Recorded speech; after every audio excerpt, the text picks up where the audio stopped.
ಅದು ನನಗೆ ಮೋಸ ಮಾಡೋರು ಇದಾರೆ ಇವತ್ತು. ಇಲ್ಲ ದೇವ್ರ ಕರ್ಕೊಂಡ ನೀನ್ ಮೋಸ್ಕರ ಬಾ ಮೇಲೆ, ನಿನ್ನಿಂದ ಅನುಕೂಲ ಆಗಲ್ಲ, ನಿನ್ ಬಾ ಮೇಲೆ ದೇವ್ರ ಕರ್ಕೊಂಡ.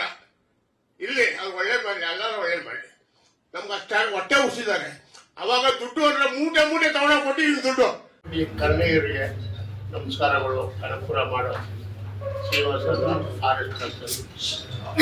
ನಾನು ಕೆಲವೊಂದು ಕಾಟನ್ಪೇಟೆ ಗೇಟಲ್ಲಿ ಎಲ್ಲ ಗೊತ್ತಿರೋ ವಿಚಾರವಾಗಿ ಎಮೋಷನಲ್ ಆಗಿ ಅಲ್ಲಿ ಕೆಲವು ವಿಚಾರಗಳು ಮಾತಾಡ್ಬಿಟ್ಟೆ.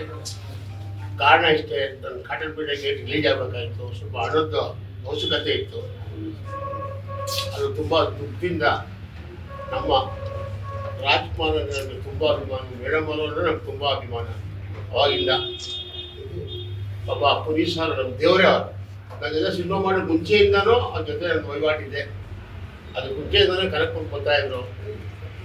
ಏನೋ ಮೊನ್ನೆ ಕಾಟನ್ಪೇಟೆ ಗೇಟಲ್ಲಿ ಒಂದು ಮಯೂರ ಅಂತ ಪಿಕ್ಚರ್ ಓಪನ್ ಮಾಡಿದ್ದೆ. ಅದು ಸಿನಿಮಾ ಆಗಿಲ್ಲ, ಕಾರಣಾಂತರದಿಂದ.